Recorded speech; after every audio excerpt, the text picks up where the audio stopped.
Hello दोस्तों। NCERT की book में एक चैप्टर है जिसका नाम है वस्त्रों की देखभाल और रखरखाव। इस चैप्टर में दाग धब्बों के बारे में बताया गया है कि दाग धब्बे किस किस तरह के होते हैं और उन्हें हम किस तरीके से हटा सकते हैं। तो चलिए देखते हैं। पॉइंट वन है हमारा वनस्पति के दाग धब्बे। चाय, कॉफी, फल, सब्जियां, ये सब वनस्पति के अंतर्गत आते हैं और ये अम्लीय होते हैं। इन्हें क्षारीय माध्यम से ही हटाया जा सकता है। पॉइंट टू पे आता है हमारा जंतुय धब्बे।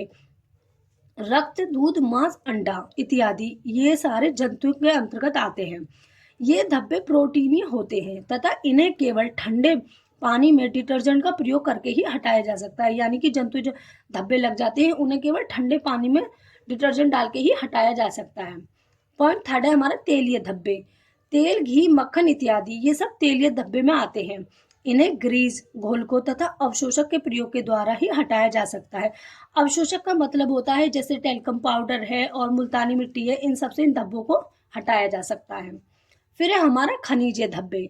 स्याही, जंग, कोयला, तारकोल और दवाइयां इत्यादि ये सब हमारे खनिज धब्बे के अंतर्गत आते हैं। इन धब्बों को पहले अम्लीय माध्यम में धोना चाहिए और फिर क्षारीय माध्यम में धोना चाहिए।